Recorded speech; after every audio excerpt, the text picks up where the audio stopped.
Largely considered to be one of the worst episodes of the 90s Spider-Man animated series, The Spot is the 12th episode of Season 3, which aired on October 26, 1996, and introduced a new villain called, you guessed it, The Spot.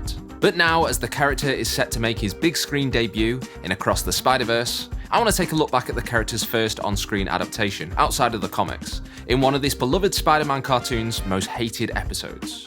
Will The Spot prove to be a black mark against Spider-Man's reputation, or merely a typical breakout for the teenage superhero?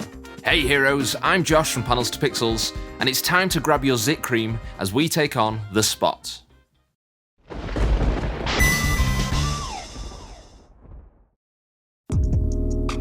Created by writer Al Milgrom and artist Herb Trimpe, Dr. Jonathan Owen, aka The Spot, first appeared in Peter Parker The Spectacular Spider-Man, issue 97, cover dated December 1984.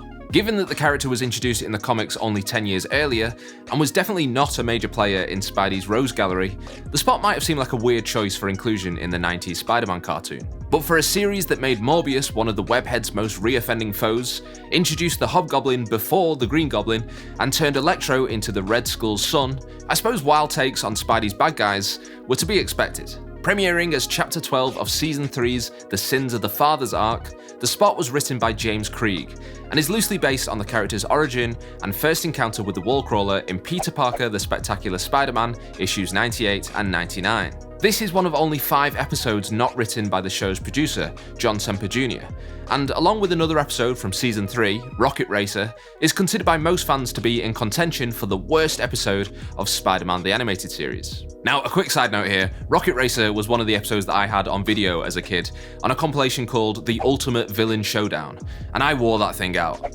So my tolerance for badness, in this case, seems pretty high. Yeah, you know, Rocket Racer, the ultimate villain. As far as I knew, he was up there with Doc Ock and the Green Goblin. Oh, and a quick side note from the side note, James Krieg, who I mentioned wrote the Spot episode just a few moments ago, he created and starred in the greatest Spider-Man fan film of all time when he was a student, Viva Spider-Man. So he pretty much gets a pass from me on all Spider-Man related media. Seriously, go and watch Viva Spider-Man, it's so good. But back to the episode, and it starts by introducing us to Dr. Jonathan Owen. And he's your stereotypical mad scientist, driven by wild ambition and a hunger for knowledge. Kirk Connors, Otto Octavius, Michael Morbius, these guys are a dime a dozen in Spidey's catalogue of colourful creeps. But in this case, Owen is working for Tony Stark, or at least he was until Stark cut his research funding. Embittered, Owen is easily swooped up by Wilson Fisk, aka the Kingpin, who furnishes his lab with top-of-the-range technology and unlimited resources. It's here that we meet Dr. Sylvia Lopez, with whom Owen makes googly eyes for an uncomfortably long time.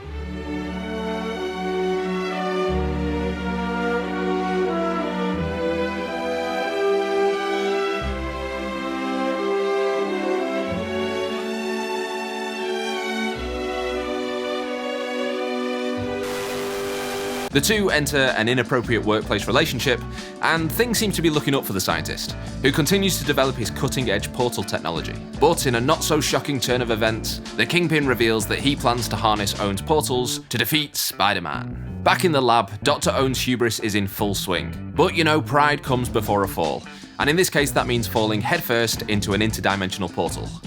Oops. Now, if I've learnt anything from Spider-Man stories, it's that freak science accidents are good, actually. That is, if you want superpowers, a spanking new suit, and a goofy nickname. Emerging from one of his wackadoo wormholes, Owen is transformed into The Spot, and now has the ability to control portals with his mind, allowing him to teleport around New York City. Initially, The Spot is a force for good, using his powers to close up all of the rogue portals that had been created in the city during the accident. That is, all but one of the portals, which, going forward, I'm going to call Chekhov's portal. But I'm sure this won't have any plot significance later on in the episode. Soon after, Owen's benevolence turns to bad behaviour. Seeking independence from the Kingpin, The Spot sets forth on a bank robbing spree, but is soon interrupted by our friendly neighbourhood Spider-Man. An interdimensional altercation ensues that sees the webhead hurtling down towards the Statue of Liberty. But as they say, a leopard never changes his spots, and Dr. Owen shows his true colours by appearing at the last minute to save our hero from becoming Sidewalk Pizza. Now, incidentally, this episode marks one of only 3 times in all of Spider-Man the Animated Series that Spider-Man actually throws a punch. The show has become kind of notorious for its heavy censorship, which I've talked about a few times in some of my other videos, like the time that Morbius's vampiric bloodsucking was turned into the way more creepy plasma-feeding handsuckers. Now, I guess because Spider-Man technically punches the Spot through a portal in this episode, it was easier to slide it by broadcast standards and practices. The Spot continues his one-man crime wave, but returns to find that Dr. Lopez has sold him out to Wilson Fisk. Declaring himself the new kingpin of crime, the Spot faces off against Fisk, but the crime lord uses Lopez as collateral. In the age-old superhero tradition of punching each other for a bit and then becoming mates, the Spot and Spider-Man team up to take down the Kingpin. I have waited for this for some time. What do you have in mind? A pie-eating contest? Meanwhile, Chekhov's portal continues to grow over New York City, somehow going unnoticed by, meteorologists, the military, air traffic control, or literally anybody with eyes. As the out-of-control portal threatens to pull the entire Earth into its interdimensional abyss, the Spot declares that it's become too big for him to close. Fortunately, the webhead uses his scientific prowess to devise a way of boosting the Spot's power, and even Wilson Fisk gets on board to help save the world, pointing out that there is no profit to be made in the destruction of the planet. So, in a final redemptive act, both Dr. Own and Dr. Lopez enter the vortex in order to close the portal behind them, saving the Earth but sacrificing themselves. Now, I've got to be honest, the negativity around this episode is kind of a mystery to me. It's pretty inoffensive, even if it's not particularly earth-shattering stuff. Thanks to Spider-Man the Animated Series' trademark breakneck pacing, it's not a slog by any means. And frankly, compared to some of the long, meandering story arcs of Season 5, like Six Forgotten Warriors or Secret Wars, which is where the wheels of the show really fall off in my opinion, The Spot is a joy to watch, it's a breeze. A contemporaneous review of the episode by Marvel Animated Age said, "The script was beyond poor. The Spot was the lamest villain ever, and his voice left one wishing a portal would come and suck up my TV." Ouch. Meanwhile, other criticisms were levelled at the characterization of the Kingpin as docile and kinda dumb, or the contrived ending that required the Spot sacrificing himself for reasons. It would be tempting to dismiss this as a filler episode, were it not for the way it incorporates a lot of subplots between Pete and MJ's relationship, the fallout of Harry and MJ's breakup, Felicia Hardy's relationship with Jason Macendale, soon to be revealed as the Hobgoblin, and it even has time to tease the forthcoming Goblin War. But with the benefit of whatever it is, 25 years hindsight, I don't think this episode is that bad, honestly. You know, it's campy, it's fun, it's basic villain of the week stuff. And maybe fans of the show felt that the series, with its groundbreaking multi-episode arcs and overarching storylines, had evolved past the need for this style of Silver Age silliness. But in today's era of decompressed storytelling and cinematic universes in which #It'sAllConnected, a simple low-stakes villain of the week story can be a much-needed breath of fresh air. The Spot is a goofy villain, yes, but that's fine, that's okay.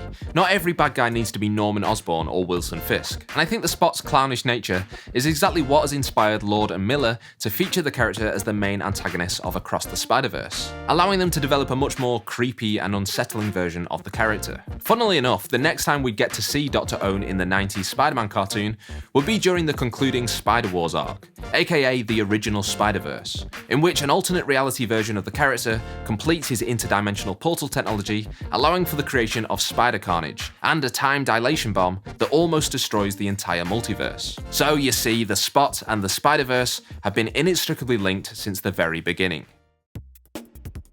Hey, thanks for watching this video. If you enjoyed it, do me a favour by liking the video and let me know down in the comments below. Have you seen this episode? And if so, is it really the worst episode of the 90s Spider-Man cartoon? I don't think so. If you want to see more stuff like this, don't forget to subscribe to Panels to Pixels and give that bell icon a little ring-a-ding-ding so you never miss out on future uploads. As always, heroes, stay safe, take care of yourselves, and I'll see you in the next video. Bye bye.